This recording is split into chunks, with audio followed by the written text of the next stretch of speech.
something impossible was happening in the Nevada desert at exactly 11:11 p.m. Dr. Sarah Chen had been monitoring seismic activity for 3 months when the readings first appeared, patterns so subtle they would have been dismissed as equipment malfunction by anyone less meticulous. But Sarah wasn't just any seismologist. She was the kind of scientist who noticed when the earth whispered, and tonight, the desert was whispering secrets that made her hands tremble as she adjusted her instruments. The readings showed a perfect geometric pattern of vibrations emanating from a point 23 miles southeast of the Tesla Gigafactory, pulses that matched the rhythm of deep REM sleep cycles with mathematical precision. But that wasn't the strangest part. The strangest part was how the vibrations made Sarah feel. Each time her equipment detected another pulse from the mysterious source, a wave of profound relaxation washed over her entire body. Her chronic tension headaches, the result of years spent hunched over seismic data, began to fade like morning mist touched by sunlight. Her racing thoughts, usually jumping between a dozen research projects and personal worries, settled into a peaceful, focused calm she hadn't experienced since childhood summers spent at her grandmother's cabin by the lake. The sensation was unlike anything in her scientific experience. Sarah had studied the effects of various frequencies on human physiology, but this was different. It felt as if the vibrations were somehow recognizing her individual nervous system and adjusting themselves to provide exactly the kind of healing her body needed. The knot of anxiety she carried in her chest, a constant companion since her divorce 3 years ago, began to loosen and dissolve. Even the perpetual ache in her lower back from years of fieldwork seemed to melt away, leaving her feeling lighter and more present than she had in years. The rental cabin where she was staying, normally filled with the electronic hum of her equipment and the distant rumble of desert wind, seemed to grow quieter and more serene with each passing hour. Even the harsh fluorescent lights appeared to soften, casting everything in a warm, golden glow that reminded her of candlelight. Sarah had always been skeptical of anything that couldn't be measured and quantified, but there was no denying what her instruments were showing, or what her body was experiencing. The vibrations weren't just affecting the earth. They were affecting her at a cellular level, as if the very atoms of her being were being tuned to a frequency of perfect peace. She'd been working 18-hour days for months, fueled by coffee and determination, but now she found herself yawning despite the significance of her discovery. Her eyelids grew heavy, not with exhaustion, but with the kind of drowsiness that comes before the most restful sleep. The kind of drowsiness that feels like a gift rather than a burden. As Sarah fought to stay awake and continue her analysis, she began to notice something else in her data. The geometric pattern wasn't random. It was a message. The pulses were forming a complex mathematical sequence that, when properly decoded, revealed coordinates. Coordinates that pointed to a location she had never seen on any geological survey. What lay buried beneath the Nevada sand, calling to her with frequencies that spoke directly to her soul? Against every protocol she had learned in her 15 years as a professional seismologist, Sarah decided to investigate the coordinates in person. She told herself it was scientific curiosity, but deep down, she knew it was something more. A compulsion as irresistible as the pull of gravity, drawing her toward whatever was generating those impossible vibrations. The drive through the Nevada desert in the pre-dawn darkness should have been unsettling. Sarah had always been uncomfortable with isolation and wide-open spaces. But as she navigated the unmarked dirt roads that led toward the coordinates, she felt increasingly calm and centered. The desert landscape, usually stark and forbidding in the darkness, seemed to glow with its own internal light, as if the sand itself was luminescent. Her rental car's GPS had lost signal miles ago, but somehow Sarah knew exactly where to go. The sensation was like following a scent or a sound that existed below the threshold of conscious perception, a guidance system that operated on frequencies her rational mind couldn't detect, but her body understood perfectly. 23 miles southeast of the Gigafactory, in a depression between two low hills that didn't appear on any topographical map, Sarah found what she was looking for. At first, it looked like nothing more than a circular clearing in the desert scrub, about 30 feet in diameter. But as she approached with her flashlight, she could see that the sand in the center of the circle was moving, not shifting in the wind, but pulsing gently up and down, as if the earth itself were breathing. The air above the circular area shimmered with heat distortion, despite the cool desert night. When Sarah held her hand over the shimmering air, she felt warmth that penetrated not just her skin, but seemed to reach directly into her bones, melting away tension she hadn't even realized she was carrying. But it was the sound that made her gasp in wonder. Rising from somewhere far below the breathing sand came the faintest melody. Not music exactly, but something more fundamental. It was the sound of perfect harmony, as if the earth were humming a lullaby to the stars. The melody carried undertones that seemed to resonate with her very DNA, awakening memories that weren't quite her own, ancestral memories of times when humans lived in closer harmony with the natural world, when the boundary between consciousness and the living earth was as permeable as morning fog. The melody was so beautiful, so achingly familiar, that tears began to stream down Sarah's face before she even realized she was crying. But these weren't tears of sadness. They were tears of homecoming, of recognition, of finally hearing a song she had been unconsciously listening for her entire life. The sound seemed to emanate not just from below the sand, but from the stars above, from the wind moving through the distant mountains, from the very atoms of her being, vibrating in sympathy with some cosmic frequency that connected all life. How could something so extraordinary exist in such a remote location, completely unknown to the scientific community? As Sarah knelt at the edge of the breathing circle, she noticed that her seismic equipment, still running in the back of her car, was detecting vibrations unlike anything in the geological literature. The readings showed that the pulses were originating from a depth of exactly 88 feet below the surface, a depth that suggested sophisticated engineering rather than natural phenomena. But more intriguingly, the vibrations were creating a perfect acoustic resonance chamber in the rock layers above. It was as if whoever had built whatever lay beneath the sand had calculated the precise depth needed to turn the entire desert floor into a massive speaker system, broadcasting frequencies that could influence human consciousness across vast distances. Sarah had studied the effects of infrasound and low-frequency vibrations on human psychology. She knew that certain frequencies could induce anxiety, disorientation, even hallucinations. But these frequencies were doing the opposite, creating a state of profound peace and mental clarity that felt more like a superpower than a side effect. As she sat cross-legged on the warm sand, Sarah found her mind entering a state she had never experienced before. Her thoughts didn't race or jump from topic to topic as they usually did. Instead, they flowed with the liquid smoothness of a gentle stream, each idea arising naturally from the previous one, building toward insights that felt revolutionary.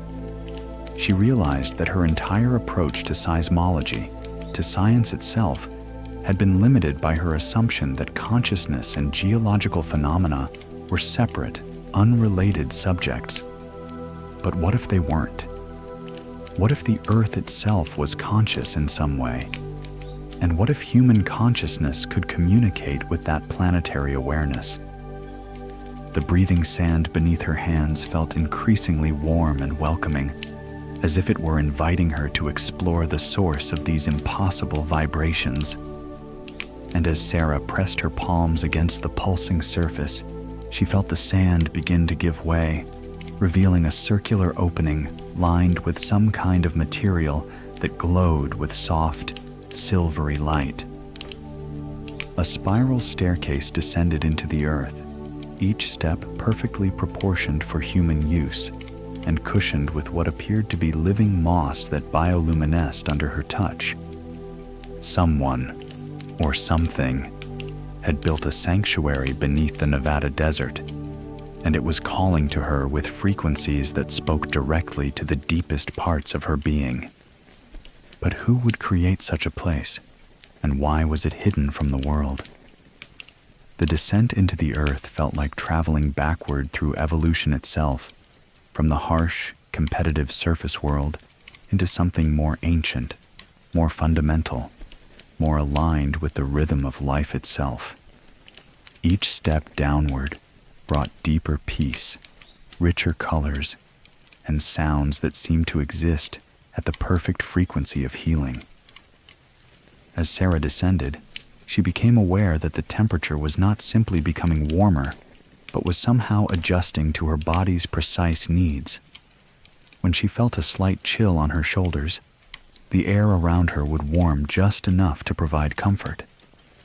When the exertion of walking made her slightly overheated, a gentle coolness would caress her skin. It was as if the very atmosphere was conscious and caring, responding to her needs with the attention of a loving parent. The walls of the spiral staircase were lined with what looked like crystallized sound, geometric formations that captured and reflected the harmony rising from deeper levels, creating a symphony of light and tone that guided Sarah deeper into the earth. The formations pulsed gently with colors that seemed to respond to her heartbeat. Deep blues when she was calm, warm golds when she felt wonder, silver sparkles when her mind touched insights that felt too large for ordinary thought. But these were not merely pretty lights, Sarah realized. Each crystalline formation was somehow alive, containing what appeared to be concentrated memories of every person who had ever walked this path. She could sense echoes of other visitors, scientists like herself who had been drawn by mysterious phenomena, artists seeking inspiration, healers looking for deeper understanding of human wellness. The crystals held their experiences like photographs made of light, creating a visual history of consciousness exploration that spanned decades. 99 steps down, though Sarah couldn't explain how she knew the exact number, the staircase opened into a vast antechamber carved from living rock but shaped with mathematical precision. The ceiling curved in a perfect dome, its surface covered with what appeared to be a real-time map of the night sky, but not the sky as seen from Earth's surface. This was the view from space itself, with stars and nebulae moving in slow, hypnotic patterns that matched the rhythm of deep sleep breathing. But it was the floor that took Sarah's breath away completely. The entire surface was covered with what looked like a shallow pool of liquid light, perfectly still and warm to the touch. When Sarah knelt and placed her hand in the glowing pool, the light swirled around her fingers like luminous honey, and she felt a connection open between her consciousness and something vast and intelligent. Images began to flow through her mind, not her own memories, but visions of this place being constructed. She saw teams of scientists and engineers working not with conventional tools, but with technologies that seemed to manipulate matter at the molecular level. She watched as the breathing sand above was carefully calibrated to create the precise acoustic conditions needed to broadcast healing frequencies across hundreds of miles. and she saw the man who had conceived and funded this impossible sanctuary. Elon Musk stood in this same chamber, but he looked different from his public persona.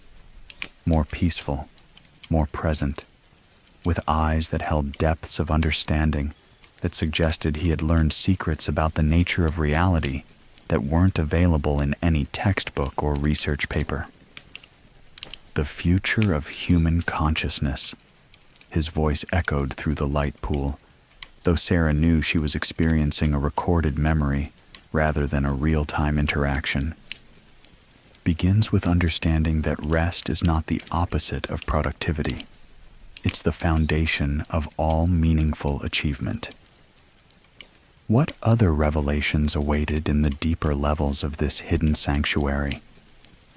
Beyond the antechamber, Sarah discovered a network of tunnels that branched in 7 directions, each one leading toward different aspects of sleep and consciousness research. The tunnels themselves were marvels of bioengineering. Their walls were lined with what appeared to be living tissue that pulsed gently with bioluminescent patterns, providing just enough light to navigate while maintaining the deep, restful atmosphere that seemed to permeate every molecule of air in the underground complex. Sarah chose the tunnel that glowed with warm amber light, drawn by a sound that reminded her of her grandmother's voice singing lullabies. As she walked deeper into the earth, the tunnel gradually widened until she found herself standing at the entrance to a cathedral-sized chamber that defied every law of physics she understood. The space was impossibly large, easily the size of a football stadium, with a ceiling that disappeared into misty darkness above. But despite its enormous size, the chamber felt intimate and cozy, like the most comfortable bedroom she had ever experienced. The walls curved organically, covered with something that looked like velvet, but felt warm and alive to the touch. Floating throughout the vast space were thousands of what Sarah could only describe as sleep pods, each one unique in design and materials. Some appeared to be carved from single pieces of meteorite, their surfaces polished to a mirror finish that reflected the gentle lights drifting through the chamber like captured stars. When Sarah examined one of these meteoric pods more closely, she could see that it contained tiny inclusions that sparkled with their own inner fire. Minerals that had traveled through space for millions of years before finding their purpose in facilitating human consciousness expansion. Others were grown rather than built, organic cocoons that pulsed with life, their surfaces covered with patterns that shifted and changed like slow kaleidoscopes. These biopods seemed to breathe in rhythm with their occupants, their living walls contracting and expanding slightly to provide the perfect pressure for circulatory health during extended sleep periods. Sarah could see root-like structures extending from these pods into the chamber floor, connecting them to some kind of underground nutrient network that sustained both the pods and their sleeping occupants.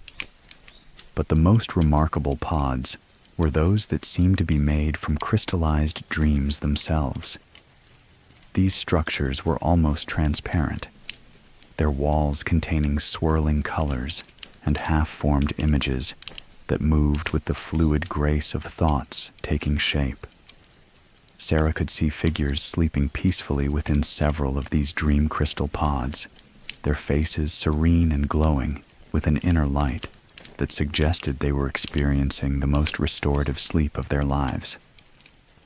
Around each dream crystal pod, the air itself seemed to shimmer with residual dream energy, creating visible auroras of memory and imagination that danced in the gentle chamber lighting. As Sarah approached one of the floating pods, this one appeared to be carved from a single, massive piece of amber that contained the perfectly preserved form of an ancient flower. She became aware of a presence behind her. "Dr. Sarah Chen," came a voice that seemed to arise from the chamber itself rather than from any specific location. "We've been hoping you would find your way here." She turned to see a figure approaching through the mist. Tall, lean, moving with the unhurried grace of someone who had transcended the need for stress or anxiety. As he came closer, Sarah recognized the face she had seen in the light pool memory, but this Elon Musk radiated a peace and presence that she had never seen in any of his public appearances. "How do you know my name?" Sarah asked, though her voice held no fear, only curious wonder. Elon's smile held depths of warmth that seemed to encompass the entire chamber. "The same way the earth knew to send vibrations that would call to you specifically," he replied. "Consciousness is far more connected than most people realize. When someone with your particular combination of scientific knowledge and intuitive sensitivity approaches the frequency ranges we're working with here, the entire network becomes aware of their presence." He paused, studying her face with eyes that seemed to see not just her physical appearance, but her entire personal history. Her childhood fascination with earthquakes, her struggles through graduate school, her recent divorce, her deep loneliness masked by professional accomplishment. But rather than feeling invaded or exposed, Sarah felt truly seen for the first time in years.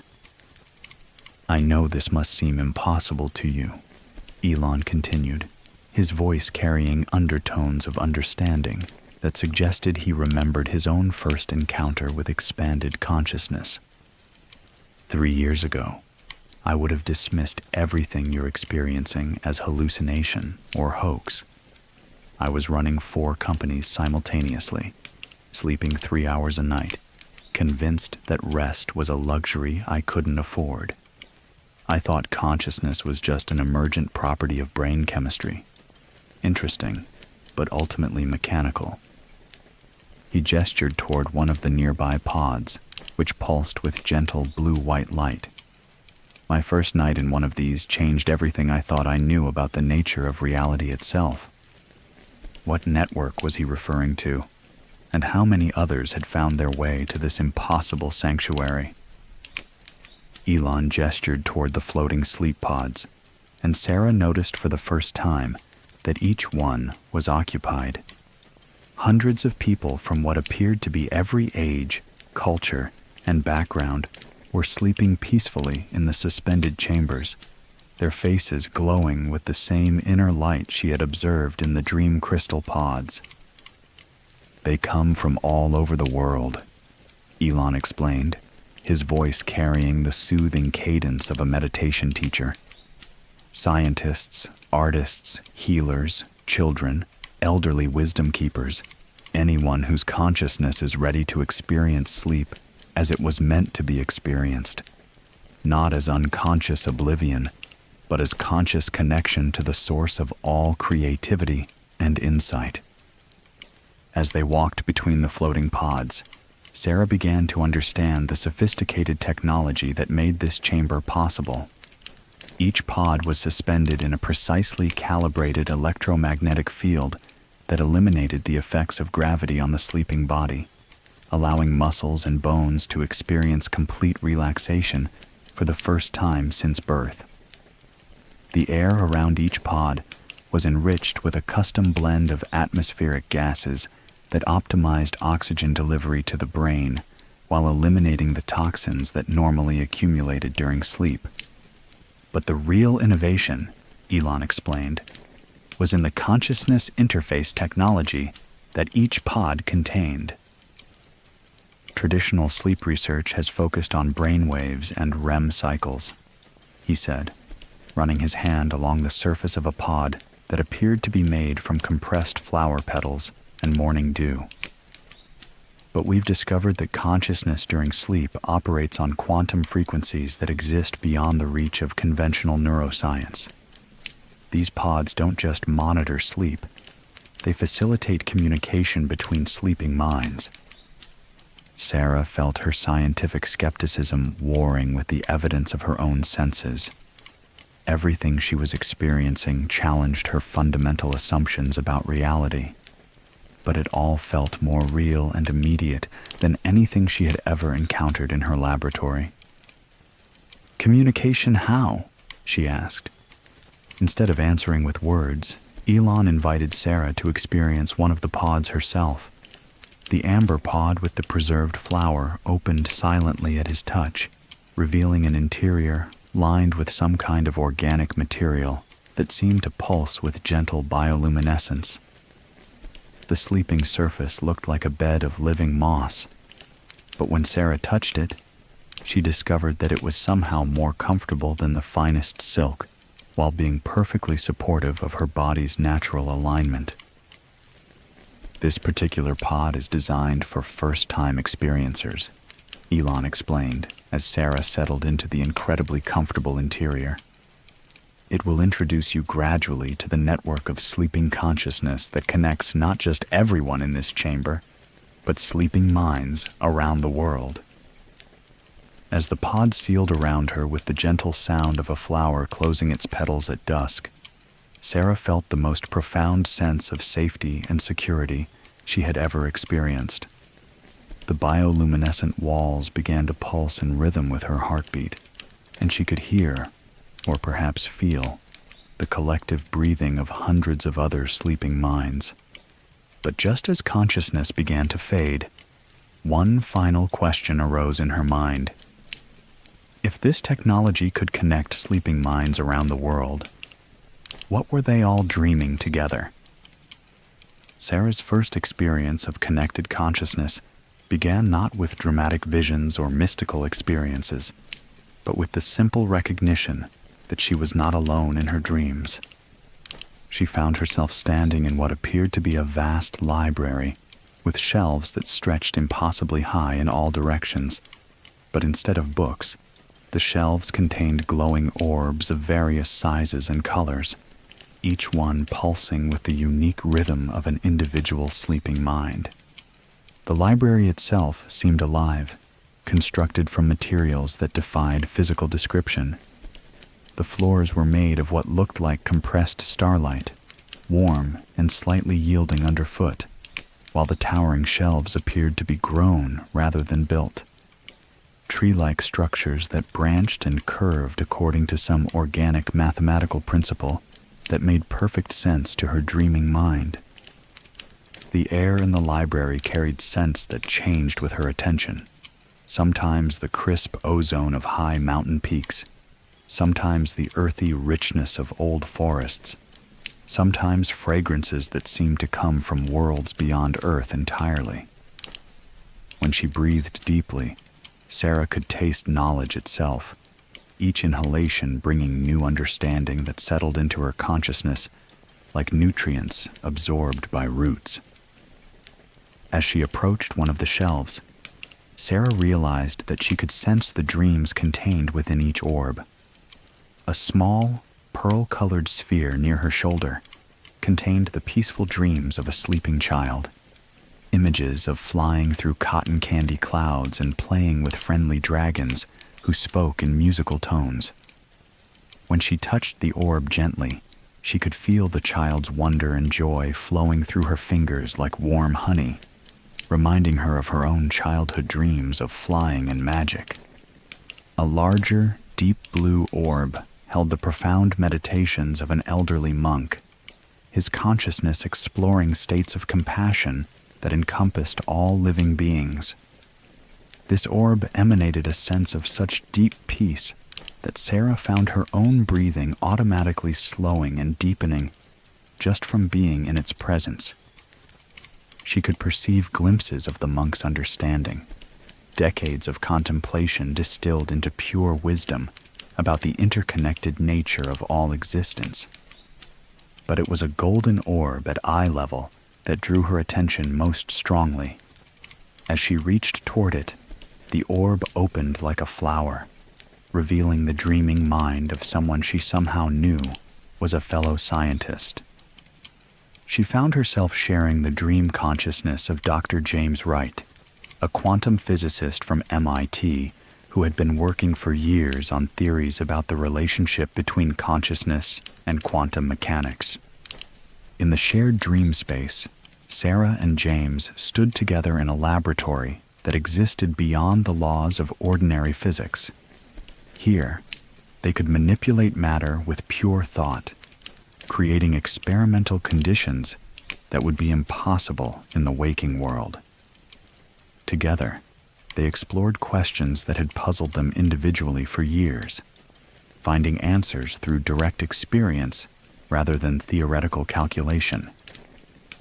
"This is how science was meant to be practiced," James said, though his words arrived as pure understanding rather than sound. Not in isolation, but in communion with other curious minds, pooling our consciousness to explore mysteries too complex for any individual intelligence.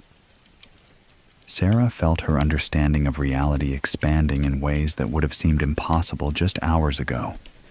The library around them began to transform, becoming a vast observatory where she and James could perceive the universe not through telescopes and instruments, but through direct consciousness contact with distant stars and galaxies.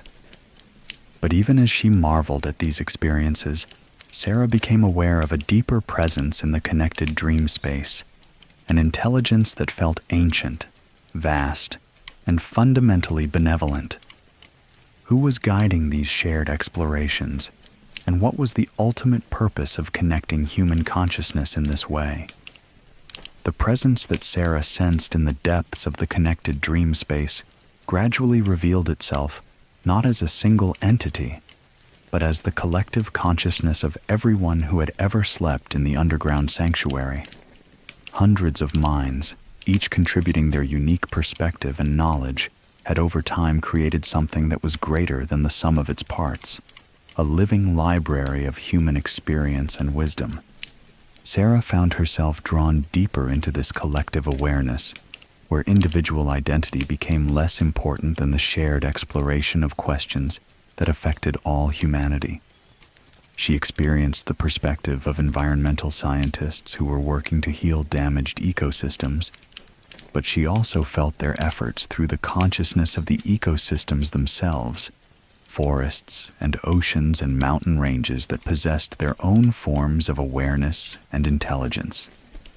She shared the dreams of urban planners who were designing cities that would nurture human consciousness rather than overwhelming it, architects whose buildings were created to enhance the natural rhythms of sleep and waking, and educators who were developing teaching methods that honored the deep connections between all forms of life.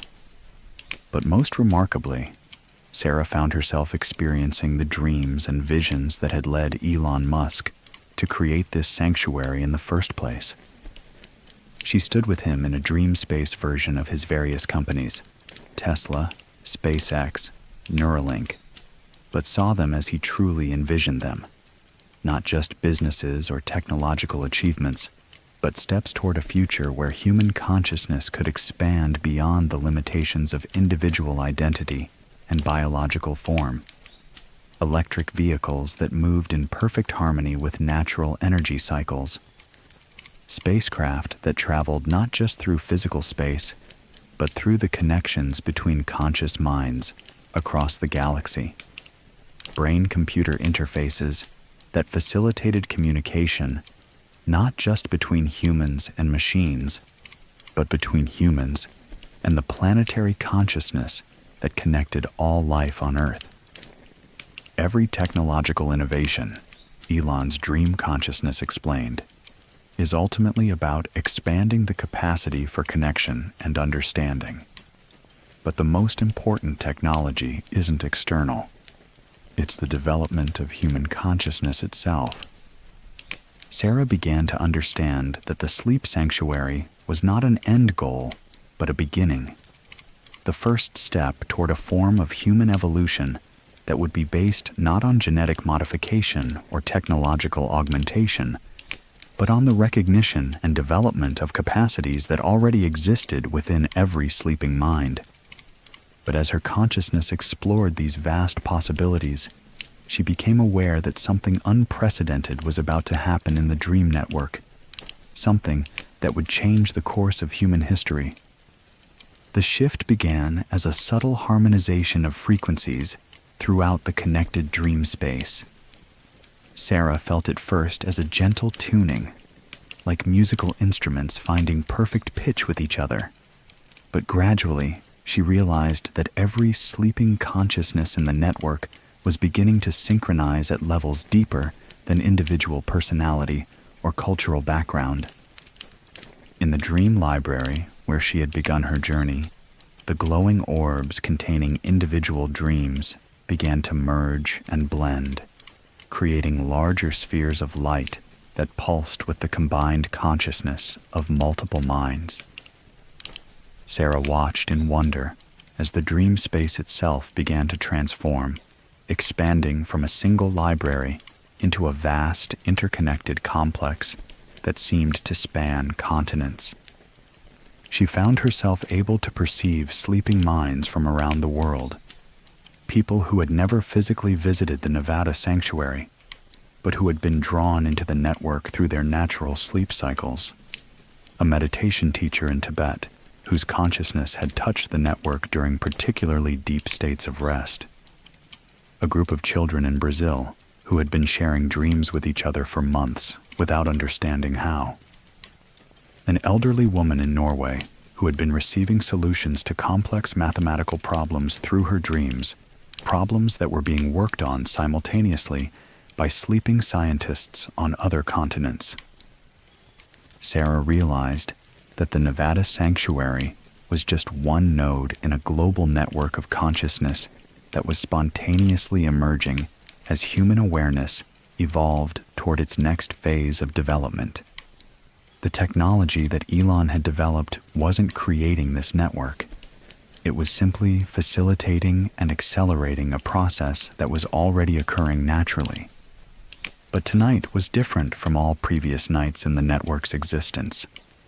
Tonight, the number of connected sleeping minds had reached a critical threshold, and something that had never happened before in human history was about to occur.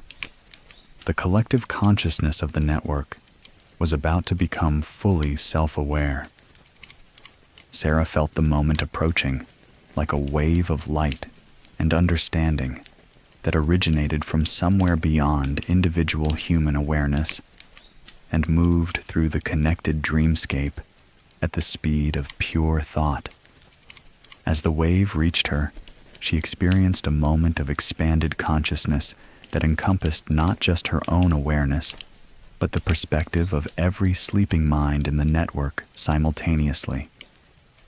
For a brief, eternal instant, Sarah was everyone and no one, individual and universal, human and something far greater than human.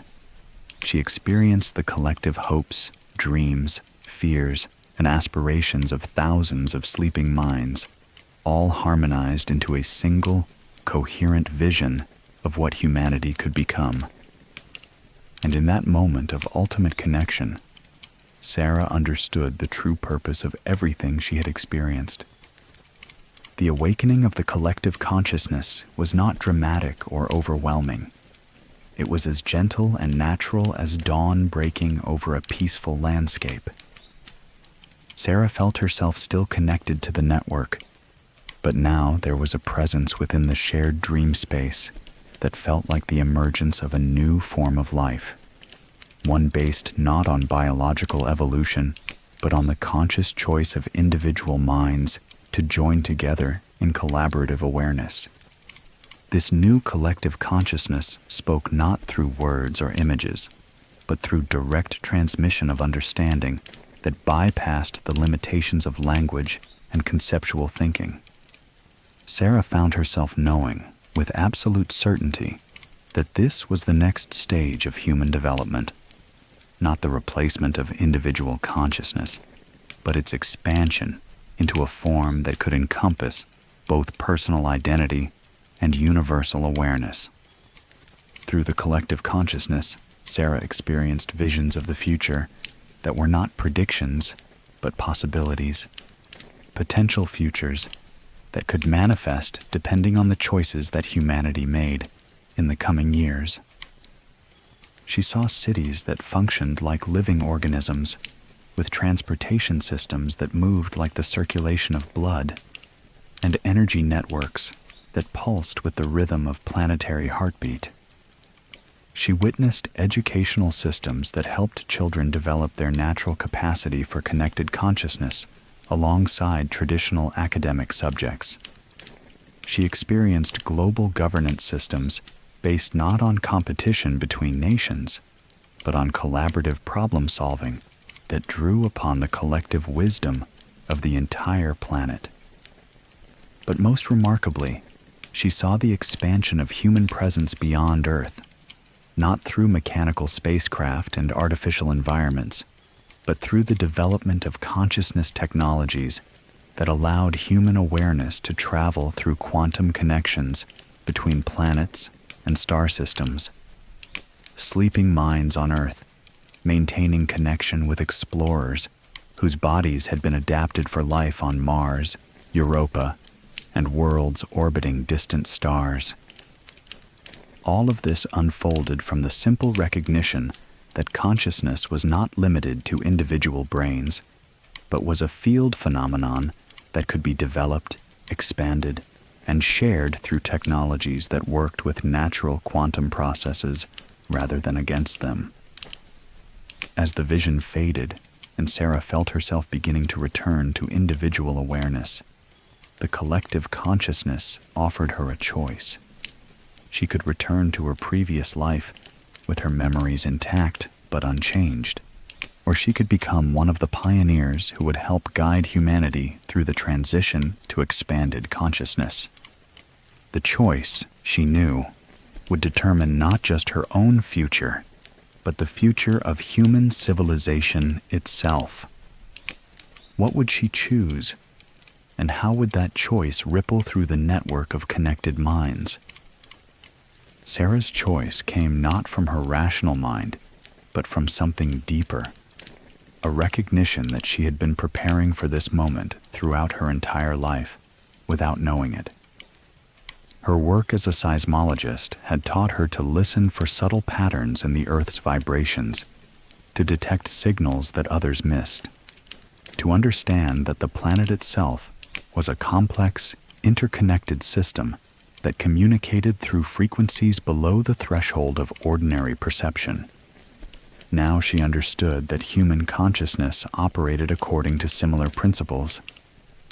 Individual minds were like seismic sensors, capable of detecting and transmitting information through quantum fields that connected all awareness at fundamental levels. The Nevada sanctuary and its sister sites around the world were not separate facilities, but components of a planetary nervous system that was facilitating the next phase of human evolution. As Sarah made her choice to become a pioneer of expanded consciousness, she felt the network itself reorganizing to accommodate her decision. Her awareness remained centered in her individual identity, but she could now perceive the thoughts, insights, and emotional states of thousands of other connected minds. Rather than being overwhelming, this expanded perception felt like the most natural thing in the world, as if she were finally using senses that had been dormant her entire life. The amber pod around her began to open, but Sarah found that she was no longer in the vast chamber where she had first entered the sleep sanctuary. Instead, she was in what appeared to be a control center carved from living rock, its walls covered with displays that showed the real-time status of connected consciousness networks around the globe. Elon was there, along with several other individuals who radiated the same quality of expanded awareness that Sarah now recognized in herself. But there were also people she had never seen before, men and women of various ages and ethnicities, all moving with the graceful purpose of those who had learned to operate from collective wisdom rather than individual ambition. "Welcome to the next phase of your existence," said a woman whose silver hair and ageless features suggested she had been working with expanded consciousness far longer than any of the others. "I am Dr. Elena Vasquez, and I've been coordinating the global network since its early stages.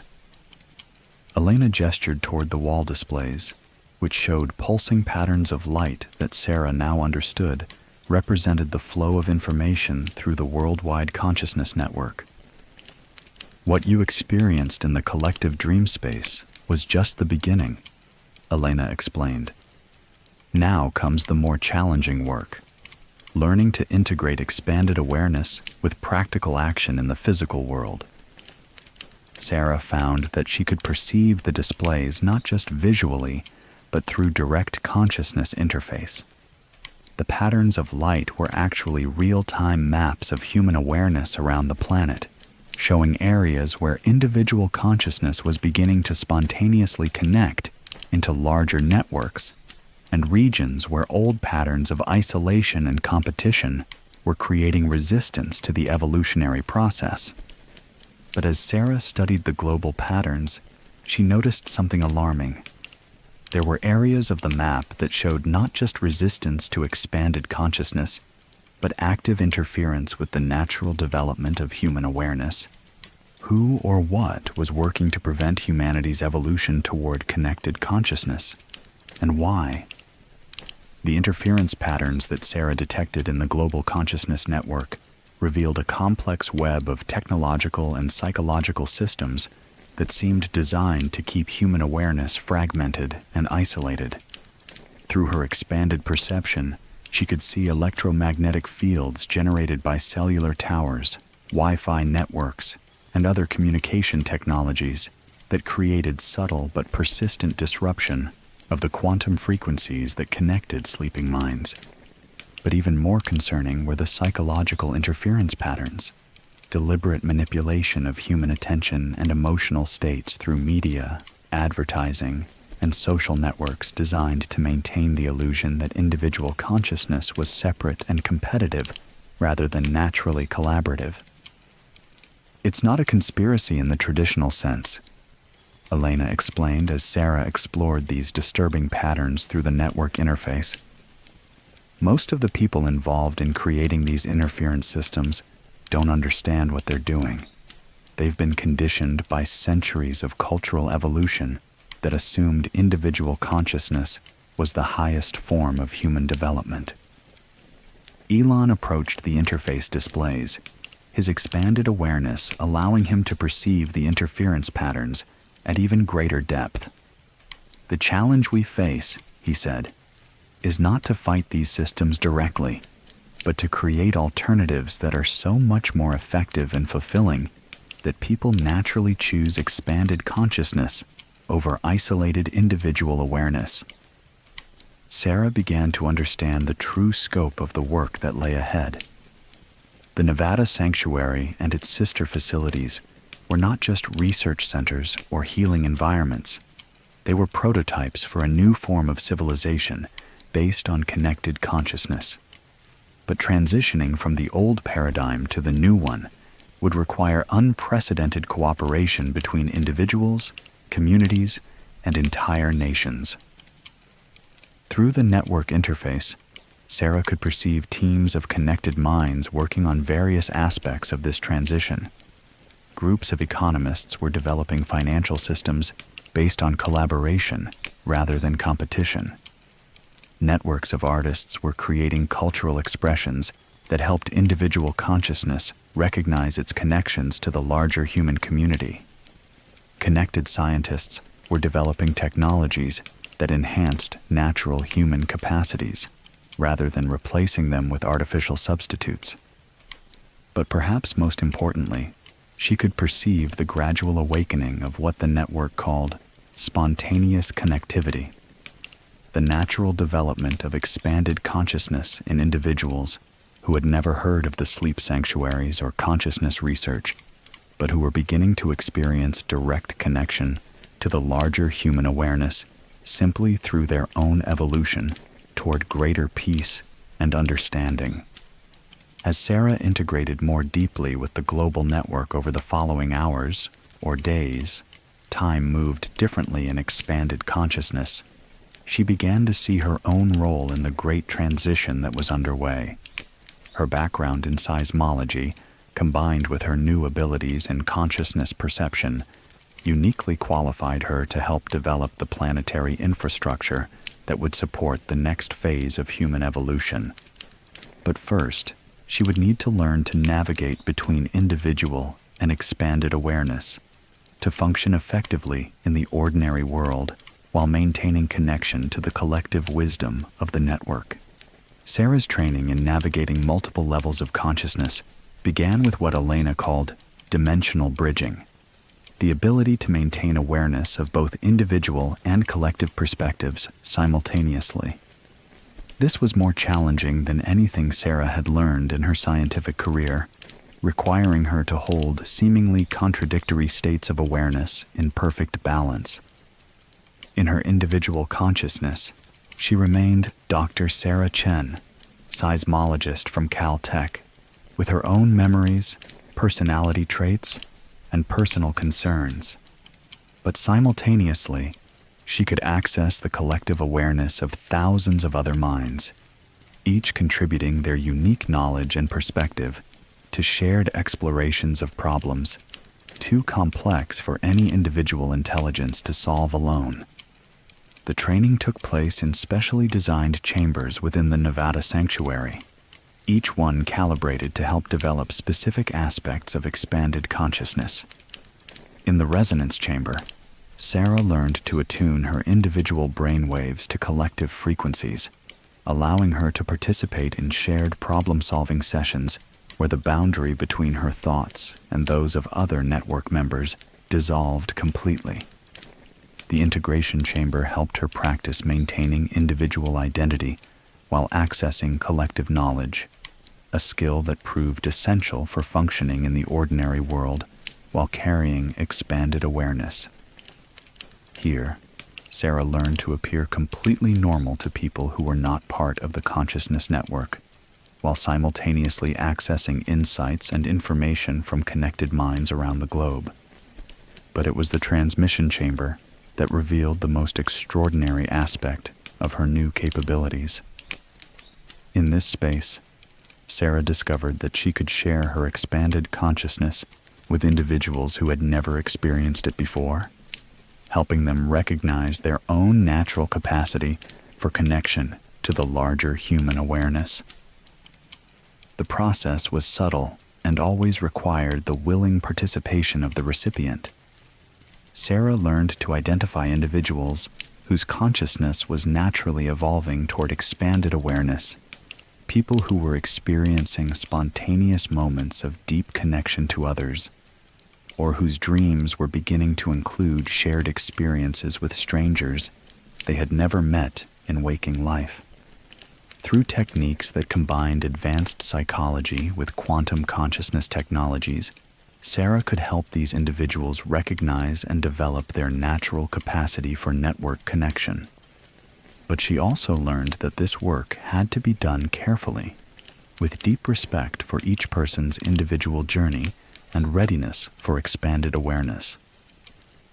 Over time, Sarah began to understand that her role in the global consciousness network was not just as a researcher or trainer, but as one of the bridges between the old paradigm of isolated individual awareness and the emerging paradigm of connected collective consciousness. But as her abilities developed, Sarah also became aware of responsibilities that came with expanded consciousness, obligations not just to the human community, but to the planet itself and to forms of life that existed beyond ordinary perception. Through her deepening connection to the global consciousness network, Sarah began to perceive forms of awareness that existed beyond human consciousness altogether. The planet itself possessed a form of collective intelligence that operated through ecosystems, weather patterns, and geological processes. This planetary consciousness had been attempting to communicate with human awareness for centuries, but most people lacked the sensitivity to perceive its subtle transmissions.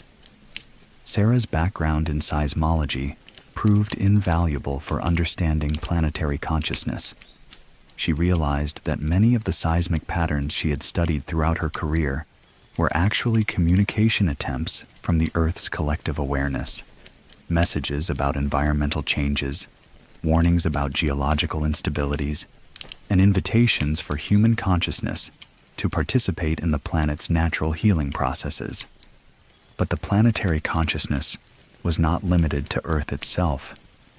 Through the most advanced levels of the global network, Sarah discovered that conscious planets throughout the galaxy were connected through quantum fields that operated beyond the limitations of space and time. The evolution of human consciousness toward connected awareness was not just a local phenomenon. It was part of a galactic community of conscious civilizations that had been developing for millions of years. This revelation transformed Sarah's understanding of the ultimate purpose of the sleep sanctuaries and consciousness research. Humanity was being invited to join a community of conscious beings that spanned multiple worlds and star systems. But first, they had to demonstrate their ability to develop connected awareness that encompassed their entire species and planet. The sleep sanctuaries were training centers preparing human consciousness for this galactic initiation. Each individual who learned to function with expanded awareness was contributing to humanity's collective readiness for contact with other conscious civilizations. But Sarah also learned that this galactic community operated according to strict ethical principles. Species were invited to join only when they had demonstrated their ability to use expanded consciousness for healing and creation rather than domination and destruction. Humanity was currently being evaluated based on how they handled the development of connected consciousness technologies.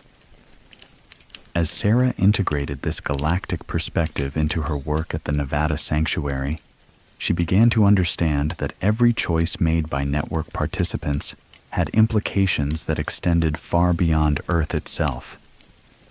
The future of human civilization and humanity's place in the galactic community depended on the wisdom and compassion with which they approached the development of expanded consciousness. Through her expanded awareness, Sarah could perceive other species on distant worlds who had successfully made the transition to connected consciousness and had been welcomed into the galactic community. But she could also sense the remnants of civilizations that had failed the test, species that had used consciousness technologies for individual power rather than collective benefit, and had ultimately destroyed themselves through the misuse of their expanded capacities. The weight of this responsibility was balanced by the extraordinary support and guidance available through the galactic network. Sarah found herself receiving training not just from human teachers, but from conscious beings whose wisdom had been developed over millions of years of cooperative evolution. What lessons would these ancient consciousness masters teach, and how would their guidance help humanity navigate the challenges of expanded awareness? The teachings that Sarah received from the Galactic Consciousness Network came not through words or images, but through direct transmission of experiential understanding that bypassed the limitations of conceptual thinking altogether. These beings, who had evolved beyond the need for individual physical bodies, communicated through shared experience that allowed Sarah to temporarily perceive reality from perspectives that had been developing for millions of years. Through one such transmission, Sarah experienced consciousness as it existed in beings whose awareness spanned entire solar systems. These entities had learned to perceive the dance of planets and stars not as separate objects moving through space, but as components of living systems that communicated through gravitational fields, electromagnetic radiation, and quantum entanglement across vast distances.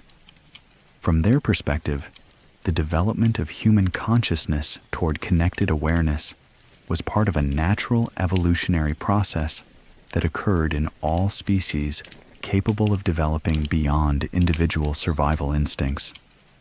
But the transition was always challenging, requiring species to choose cooperation over competition at a fundamental level. not just in their actions, but in the basic structure of their consciousness. Another transmission allowed Sarah to experience consciousness as it developed in beings who had learned to inhabit multiple dimensions simultaneously. These entities existed partly in physical reality and partly in what they called the consciousness dimensions, realms where awareness itself was the fundamental building material of reality. From their multidimensional perspective, Sarah could see that human consciousness was already naturally multidimensional, but most humans were only accessing the narrowest band of their full awareness. The sleep sanctuaries and consciousness technologies were simply helping people recognize and develop capacities they already possessed, but had forgotten how to use. But the most profound transmission came from beings whose consciousness had evolved to encompass not just their own species and planet, but entire galactic regions. These ancient entities had become gardeners of consciousness, helping younger species develop their awareness while respecting the unique contributions that each species brought to the galactic community. Through their perspective, Sarah understood that the universe itself was conscious, not as a single entity, but as an infinitely complex network of interconnected awareness that included everything from quantum particles to galactic superclusters. Individual consciousness, planetary consciousness, species consciousness, and galactic consciousness were all aspects of this universal awareness, each one contributing its unique perspective to the ongoing creation and evolution of reality itself. The goal of consciousness evolution, Sarah learned, was not to lose individual identity in universal awareness, but to develop the capacity to function simultaneously at multiple levels, as unique individuals, as members of species and planetary communities, and as participants in the galactic and universal networks of consciousness. This understanding transformed Sarah's approach to her work in the Nevada Sanctuary and the Global Consciousness Network.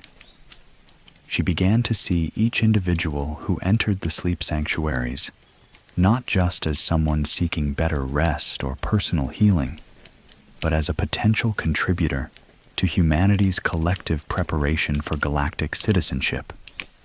But as Sarah integrated these galactic teachings into her work, she also became aware that humanity's evaluation by the galactic community was approaching a critical phase, a test that would determine whether the human species was ready for full membership in the conscious universe. The practical integration of galactic consciousness teachings into human society required Sarah to develop entirely new approaches to consciousness education.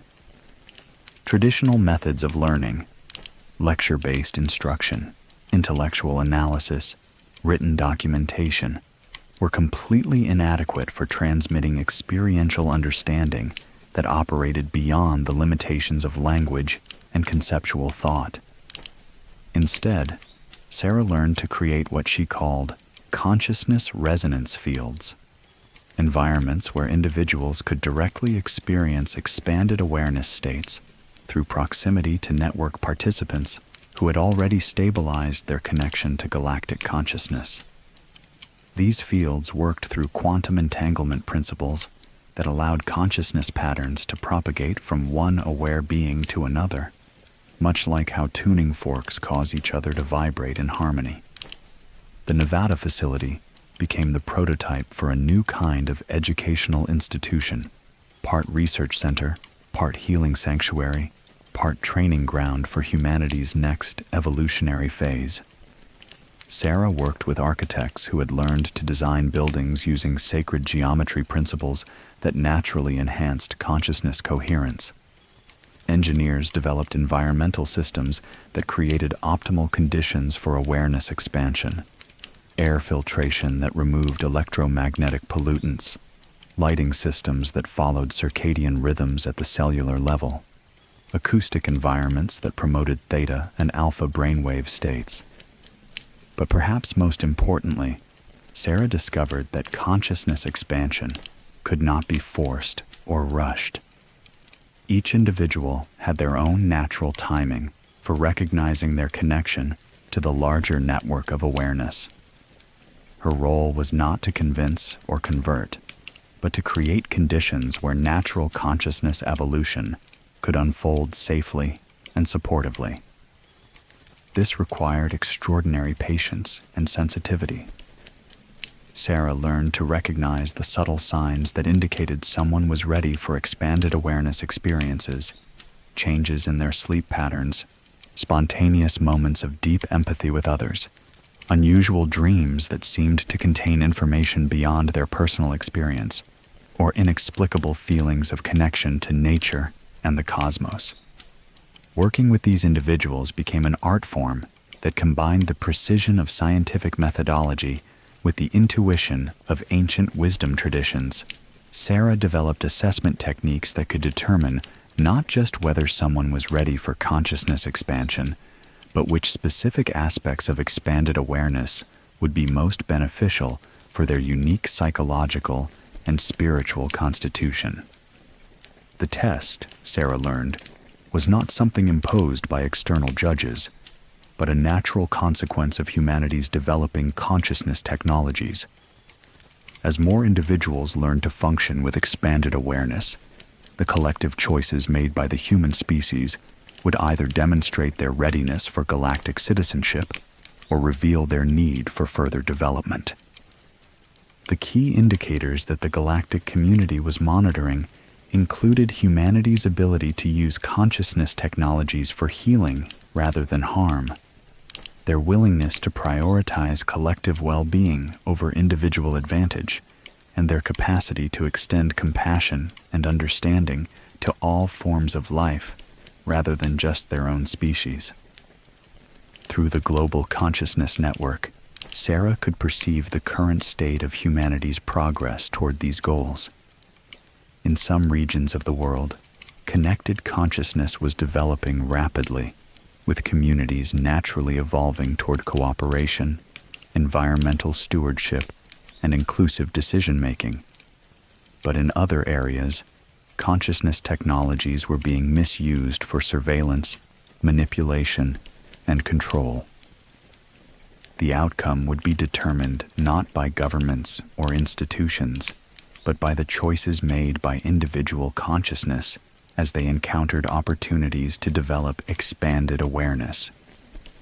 Each person who chose connection over isolation, compassion over competition, and wisdom over individual advantage was contributing to humanity's collective readiness for galactic citizenship.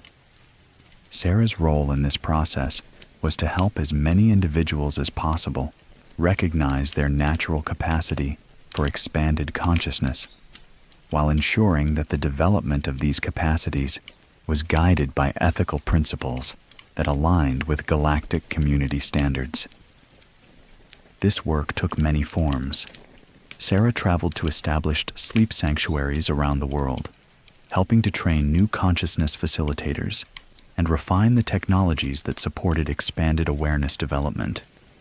She also worked with individuals who had spontaneously developed connected consciousness, helping them integrate their experiences and understand their role in humanity's collective evolution.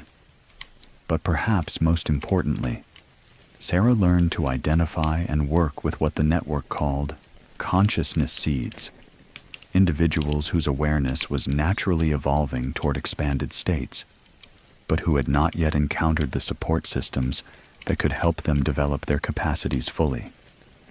These consciousness seeds were often found among artists, scientists, healers, and others whose work required them to access states of awareness beyond ordinary rational thinking. Sarah learned to approach them with great sensitivity, offering information and experiences that could help them recognize their own developing capacities without overwhelming them or pushing them beyond their natural pace of development.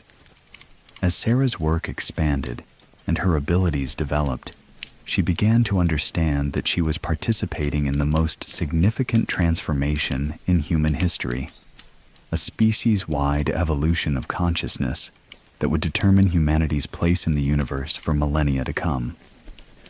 But as the critical evaluation period approached, Sarah also became aware of resistance forces that were working to prevent humanity's successful transition to expanded consciousness. Forces that had their own reasons for wanting to keep human awareness isolated and limited. The resistance to humanity's consciousness evolution came from multiple sources, some more obvious than others. At the surface level, there were economic and political systems that depended on maintaining human consciousness in states of isolation, competition, and scarcity-based thinking. The expansion of connected consciousness threatened these systems by demonstrating that cooperation and abundance-based thinking were not only possible, but far more effective for solving complex problems. But the deeper resistance came from entities that existed at the edges of galactic consciousness, beings who had failed their own species' evolution toward connected awareness and had become what Sarah learned to recognize as consciousness parasites.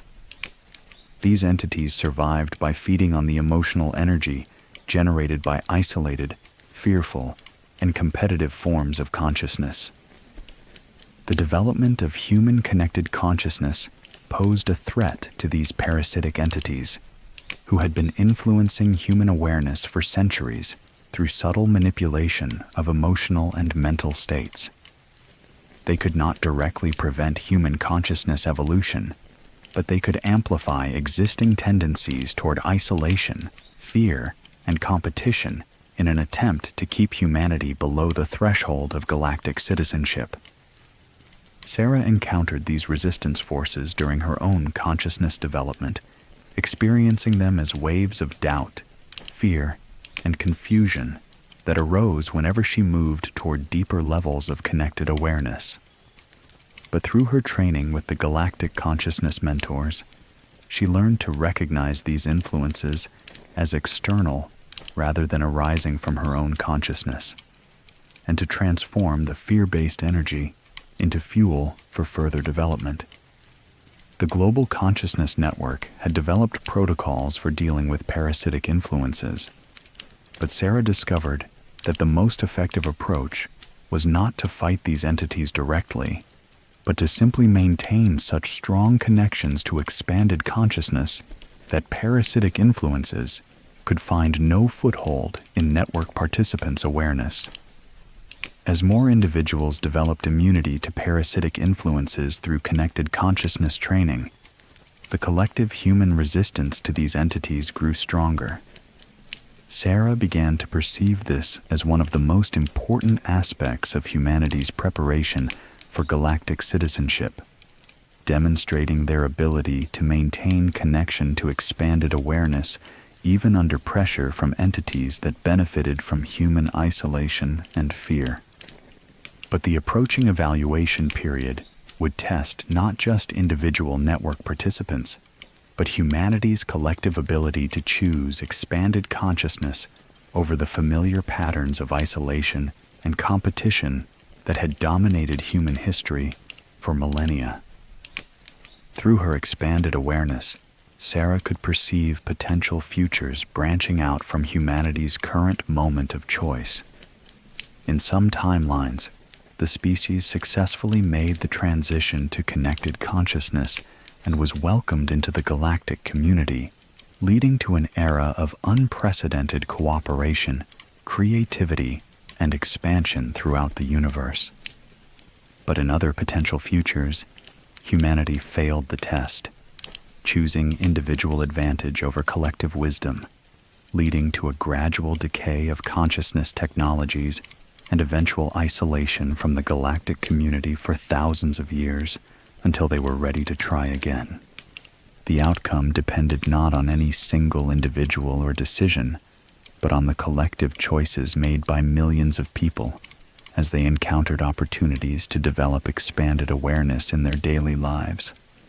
As Sarah's understanding of humanity's consciousness evolution deepened, she began to perceive the elegant simplicity underlying all the complex technologies and training systems of the sleep sanctuaries. The fundamental shift required was not the acquisition of new abilities or knowledge, but the recognition of connections that already existed between all conscious beings. Every human being, Sarah realized, was already naturally connected to the global and galactic networks of consciousness through quantum fields that operated below the threshold of ordinary awareness. The sleep sanctuaries and consciousness technologies simply provided environments where these natural connections could be recognized and developed. This understanding transformed Sarah's approach to working with consciousness seeds and spontaneous developers. Instead of trying to teach them something new, she learned to help them recognize capacities they already possessed, but had been conditioned to ignore or dismiss as imagination. The work became less about complex training programs and more about creating conditions where natural consciousness could expand without interference from cultural conditioning or parasitic influences. Sarah discovered that often a single conversation, conducted with the right quality of presence and understanding, could help someone recognize their connection to expanded awareness and begin developing their natural capacities. But as Sarah's work became more effective and reached more people, she also became aware that the evaluation period was entering its final phase. The galactic community was beginning to assess humanity's collective readiness based on the choices being made by individuals around the world as they encountered opportunities for consciousness expansion. Through the global network, Sarah could perceive these evaluation moments happening continuously. A business executive choosing to implement cooperation-based decision-making rather than competitive strategies. A parent teaching their children to recognize their emotional connections to other people and to nature. A scientist choosing to share research freely rather than protecting it for individual advantage. A community coming together to solve environmental problems through collective wisdom rather than relying on external authorities. Each of these choices contributed to humanity's collective demonstration of readiness for galactic citizenship. But the outcome would not be determined until a critical mass of such choices had been made across all cultures and regions of the world. Sarah began to understand that her role in this process was not just to work with individuals who were already drawn to consciousness development, but to help create cultural conditions where expanded awareness became a natural choice for people who might never consciously seek out consciousness training. This led her to develop what she called invisible bridges, ways of introducing expanded consciousness concepts and experiences through art, education, technology, and community activities that appeared completely normal to people who weren't ready for direct consciousness work, but which planted seeds that could later develop into full recognition of connected awareness. As Sarah implemented these invisible bridges through her work in the Nevada Sanctuary and the global network, she began to see signs that humanity's collective consciousness was approaching the threshold that would determine their galactic citizenship status. But she also became aware that the final evaluation would require something unprecedented in human history, a moment of species-wide choice that would involve every person on Earth simultaneously. The species-wide evaluation moment, Sarah learned, would occur during what the galactic consciousness community called a convergence window, a rare alignment of planetary, solar, and galactic consciousness cycles that would amplify the effects of human collective choice across quantum dimensions. During this convergence window, every sleeping mind on Earth would be naturally connected to the global consciousness network, whether they had previous experience with expanded awareness or not. The collective choices made during this period would determine not just humanity's readiness for galactic citizenship, but the trajectory of human consciousness development for thousands of years to come. Sarah's preparation for this convergence window involved expanding the sleep sanctuary network to include temporary facilities that could accommodate millions of people simultaneously. But she also learned that the most important preparation was not technological, but psychological, helping as many individuals as possible develop familiarity with connected consciousness before the convergence window opened. Through her work with invisible bridges, Sarah had planted consciousness seeds in communities around the world. Artists who had experienced connected awareness were creating works that helped others recognize their own natural capacity for expanded consciousness. Scientists were publishing research that demonstrated the practical benefits of cooperation and collective intelligence.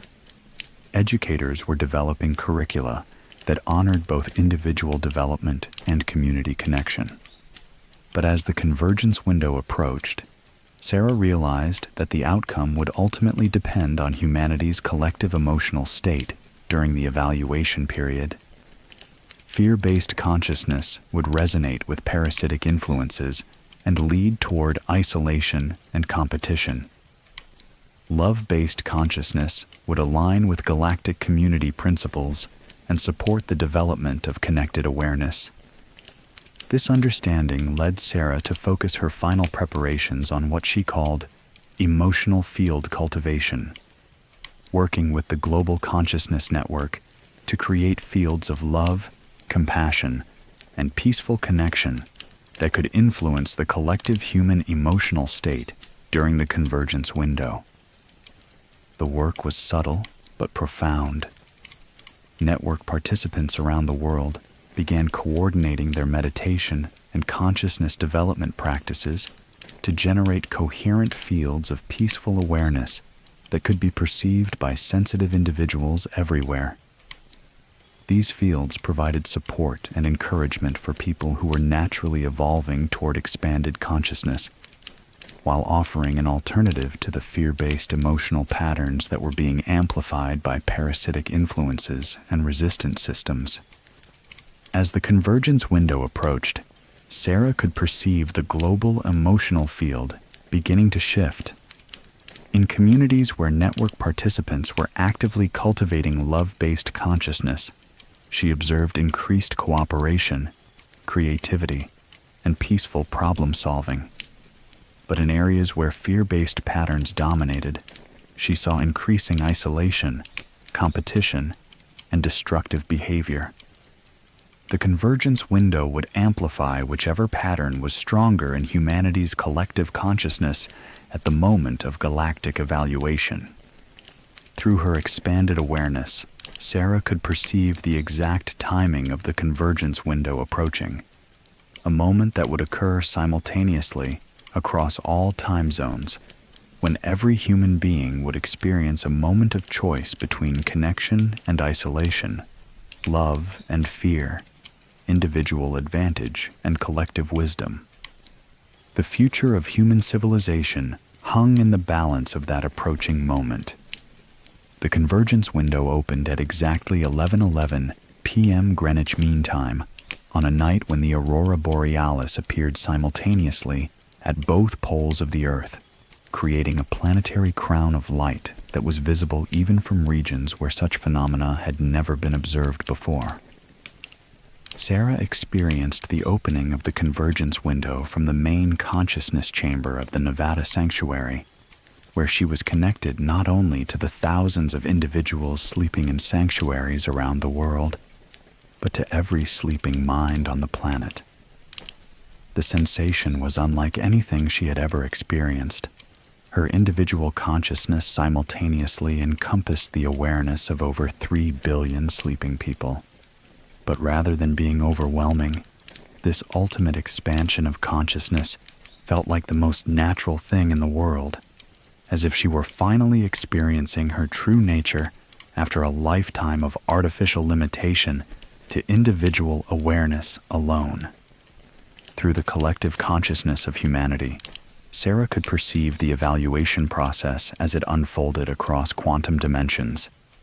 The galactic community was not judging humanity through external observation, but experiencing human consciousness directly through the connections that had always existed between all aware beings in the universe. The evaluation focused on three fundamental questions. Could humanity use expanded consciousness technologies for healing rather than harm? Could they prioritize collective well-being over individual advantage? Could they extend compassion to all forms of life rather than just their own species? As the convergence window reached its peak intensity, Sarah felt the collective human consciousness responding to these questions not through words or concepts, but through direct demonstration of their current level of development. From communities around the world came evidence of humanity's growing capacity for healing-focused consciousness applications. Medical professionals were using connected awareness to provide more effective and compassionate treatment. Environmental scientists were developing solutions to ecological problems through collaboration with planetary consciousness. Artists and educators were creating works that helped others recognize their connection to the larger community of life. But the galactic community was also perceiving the resistance and fear-based patterns that still dominated significant portions of human consciousness. The collective evaluation included awareness of humanity's tendency toward competition, environmental destruction, and the use of technology for surveillance and control rather than liberation and connection. As Sarah experienced the full complexity of humanity's current consciousness state through the galactic evaluation process, she realized that the outcome would not be a simple pass or fail, but a more nuanced determination of humanity's current readiness level and the support they would receive for continued development. The galactic community, she understood, was not looking for perfection, but for sufficient demonstration of positive trajectory, evidence that humanity was genuinely evolving toward expanded consciousness rather than becoming trapped in patterns that would ultimately limit their development.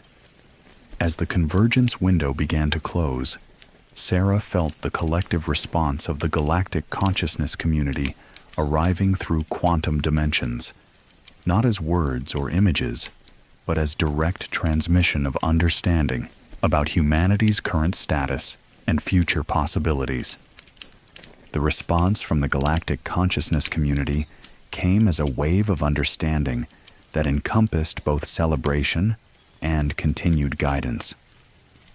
Humanity had successfully demonstrated sufficient development toward expanded consciousness to be welcomed as preliminary members of the galactic community, but their full integration would require continued growth and the establishment of sustainable consciousness technologies that could support their ongoing evolution.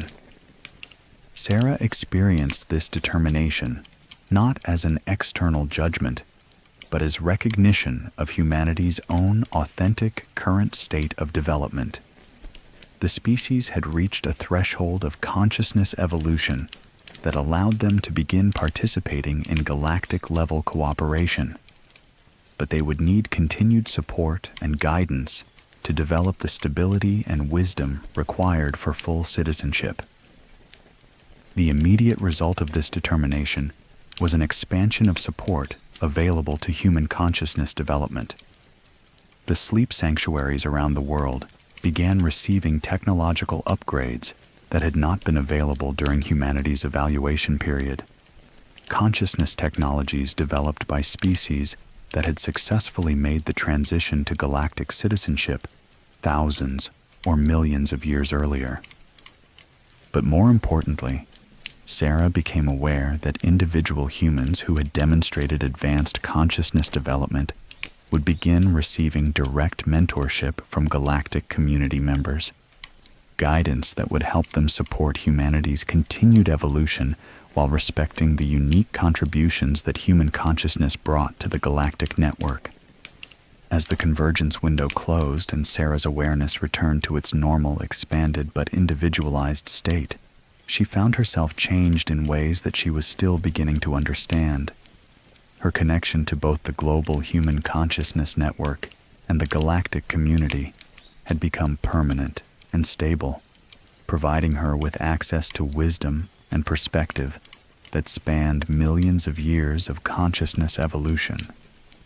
But she also remained fully herself, Dr. Sarah Chen, seismologist, with her own personality, interests, and individual perspective that she now understood was precious and irreplaceable in the larger tapestry of conscious existence.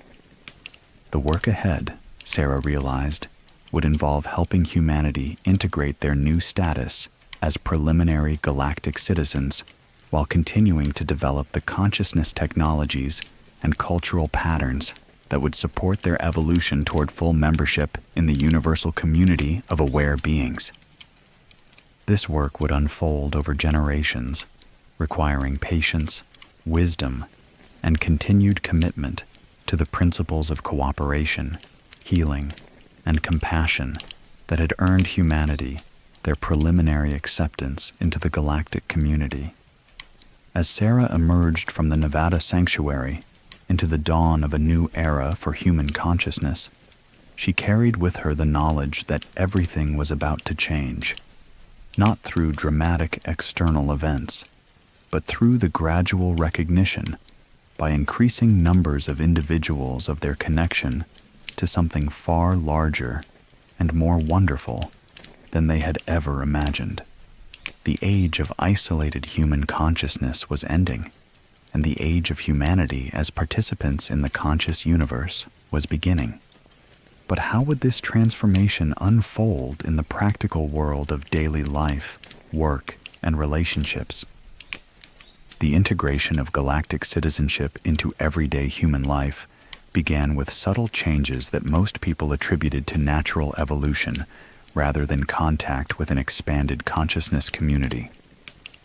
Sarah noticed these changes first in the communities surrounding sleep sanctuaries, where individuals who had experienced connected consciousness began implementing new approaches to work, relationships, and community organization.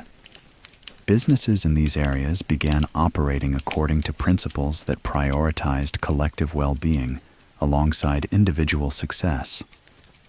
Schools developed curricula that honored both analytical thinking and intuitive wisdom. Medical facilities integrated consciousness-based healing approaches with traditional treatments. Even local governments began making decisions through processes that included community wisdom alongside expert knowledge. But the changes were not limited to communities with direct sanctuary connections. Through the invisible bridges that Sarah and others had established, consciousness seeds that had been planted months or years earlier began sprouting into recognition and development. Individuals around the world began experiencing spontaneous moments of expanded awareness, sensing their connection to other people, to nature, and to something larger than individual existence. The Global Consciousness Network provided support and guidance for these spontaneous developments, but always in ways that respected individual choice and readiness. No one was pressured or manipulated into expanded consciousness. Instead, conditions were created where natural development could unfold at its own pace.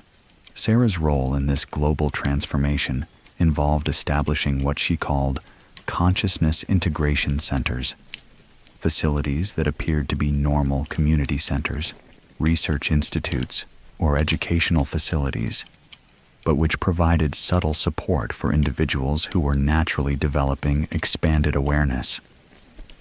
These centers offered activities like meditation classes, community problem-solving workshops, and creative collaboration projects that helped people experience the benefits of connected consciousness without requiring them to understand or accept any particular theory about the nature of consciousness itself. The results were remarkable. Communities with integration centers showed measurably higher levels of cooperation, creativity, and collective problem-solving ability. Environmental challenges were addressed more effectively. Educational outcomes improved. Mental and physical health indicators showed consistent positive trends. But perhaps most significantly, These communities began developing resilience to the fear-based influences that had historically divided human consciousness and prevented the development of expanded awareness. The emotional fields cultivated by network participants provided a buffer against parasitic influences and media manipulation, allowing individuals to make choices based on wisdom and compassion rather than fear and competition. As these positive trends spread from community to community, Sarah began to see the emergence of what could only be called a new form of human civilization, one based on the recognition of fundamental interconnectedness rather than the illusion of separation that had characterized most of human history. But she also became aware that this transformation would not be uniform or immediate. Some regions of the world showed rapid development toward expanded consciousness, while others remained locked in patterns of isolation and competition. The global transition would unfold over decades or centuries, requiring patience and continued commitment from those who had already recognized their connection to the larger community of consciousness. 5 years after the convergence window, Sarah found herself standing once again in the Nevada desert, but the landscape had been transformed. What had once been a hidden sanctuary, accessible only to a few individuals, had become the center of a thriving conscious community that served as a model for human civilization's next phase of development. The original underground facility remained, now serving as a training center for consciousness facilitators from around the world. But surrounding it had grown a surface community that demonstrated how human society could function when organized around principles of expanded consciousness rather than individual competition. The community's buildings seemed to grow from the desert landscape itself, designed using technologies that worked with natural energy flows rather than imposing artificial patterns on the environment.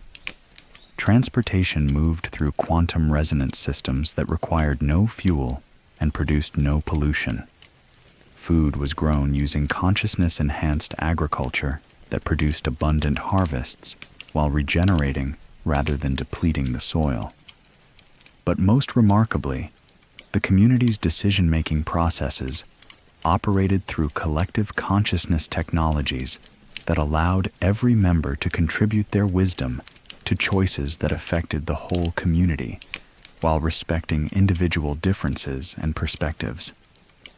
Sarah served as one of the community's consciousness coordinators, helping to maintain the balance between individual expression and collective wisdom that made such high levels of cooperation possible. But she also continued her original work as a seismologist, now expanded to include the study of planetary consciousness and its interactions with human awareness. Through her research, Sarah had discovered that the Earth itself was responding to humanity's consciousness evolution. Seismic patterns were becoming more stable and predictable. Weather systems were showing increased coherence and balance. Even the planet's electromagnetic fields were shifting toward configurations that supported rather than interfered with expanded human consciousness. This planetary response to human consciousness development was being observed on other worlds as well. Through the Galactic Consciousness Network, Sarah learned that planets typically began showing signs of healing and enhanced stability when their dominant species achieved preliminary galactic citizenship status. The universe, she understood, was designed to support and amplify consciousness evolution at every level, from individual awareness through planetary and galactic communities to the ultimate unity of universal consciousness itself. As Sarah contemplated the extraordinary changes that had occurred in just 5 years since humanity's evaluation by the galactic community, she realized that they were still in the very early stages of a transformation that would continue for millennia. Humanity's children would grow up with expanded consciousness as their natural birthright, developing abilities and perspectives that would seem miraculous by current standards. They would participate in galactic civilization as easily as previous generations had participated in their local communities, contributing human creativity and perspective to collaborative projects that spanned star systems. But even as Sarah envisioned these extraordinary future possibilities, she remained grounded in the practical work of supporting humanity's current phase of development, helping individuals recognize their connection to expanded consciousness while building communities and institutions that could support the continued evolution of human awareness. The work was far from complete, but the foundation had been laid for humanity's transformation from an isolated species competing for limited resources to active participants in the infinite creativity and abundance of conscious universe. As the sun set over the thriving community that had grown around the original sleep sanctuary, Sarah felt profound gratitude for the journey that had brought her from studying seismic vibrations to participating in the conscious evolution of human civilization itself. The future stretched ahead like an infinite horizon of possibilities, each one more wonderful than anything humanity had dared to imagine during their long centuries of isolation and limitation. And at the heart of it all was the simple recognition that consciousness was not separate from the universe, but was the fundamental creative principle that gave rise to all existence, from quantum particles to galactic superclusters, to forms of awareness that had not yet even been conceived. In recognizing their connection to this universal consciousness, humanity had not lost their individuality, but had discovered the true scope of what individual consciousness could become when it recognized its place in the infinite community of all awareness. The secret laboratory beneath the Nevada desert had been just the beginning of a journey that would transform not just human civilization, but humanity's understanding of what it meant to be conscious beings in a conscious universe. And as Sarah drifted toward sleep that night, she knew that her dreams would once again connect her to the vast network of sleeping minds around the world.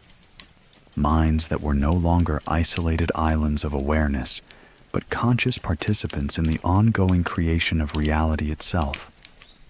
What new wonders would they dream together tonight? 10 years after her first encounter with the Nevada sanctuary, Sarah stood before the United Nations General Assembly. But this was not the same organization that had existed a decade earlier. The transformation of human consciousness had led to the evolution of global governance itself, replacing competitive nationalism with collaborative problem-solving that drew upon the collective wisdom of connected minds worldwide. The assembly hall had been redesigned according to consciousness-enhancing architectural principles. Its dome ceiling displayed real-time patterns of global consciousness activity, helping delegates visualize the emotional and mental states of communities they were making decisions about.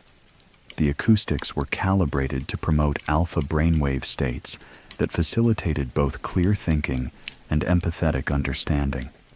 Sarah's presentation that day was not delivered through words alone, but through what had become known as consciousness broadcasting, direct transmission of experiential understanding that allowed every person in the hall to temporarily experience the perspectives of others affected by the policies under discussion. The integration of expanded consciousness into human society, Sarah explained. Her words carried not just by voice, but by quantum fields that conveyed meaning directly to the awareness of every listener, has taught us that there is no such thing as isolated individual benefit. Every choice we make ripples through the network of connected consciousness, affecting the well-being of all humanity, and ultimately the planet itself.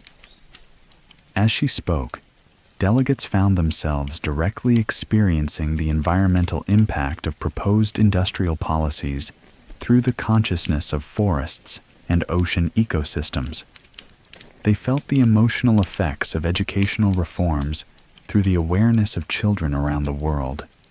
They understood the economic implications of trade agreements through the perspective of workers, entrepreneurs, and families in every nation.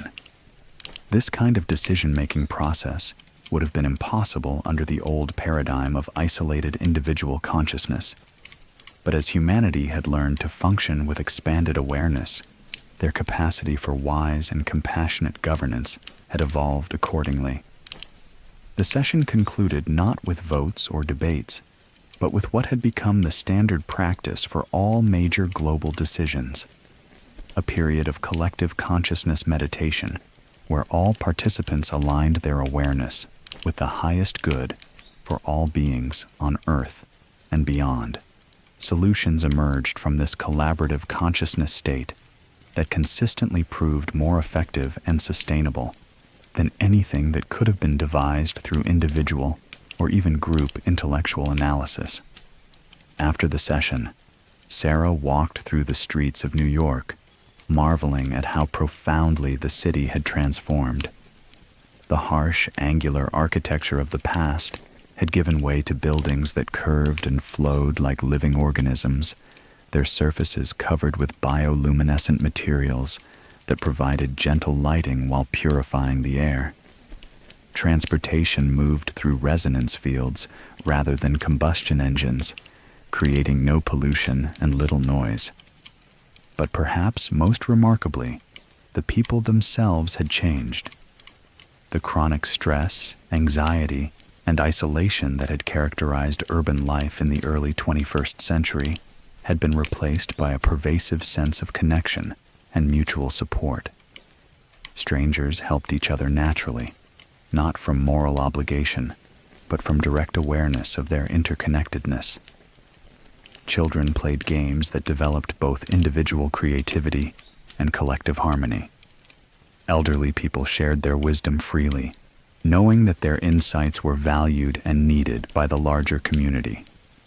Sarah often reflected on how this transformation had been possible without force, coercion, or dramatic social upheaval. The change had occurred through the simple recognition by increasing numbers of individuals of their natural capacity for expanded consciousness. As more people learned to function with connected awareness, the collective emotional and mental environment of human society had shifted, making it easier for others to recognize and develop their own expanded capacities. It had been, she realized, the gentlest revolution in human history, a transformation based not on conflict between opposing groups, but on the recognition of the fundamental unity underlying all apparent differences.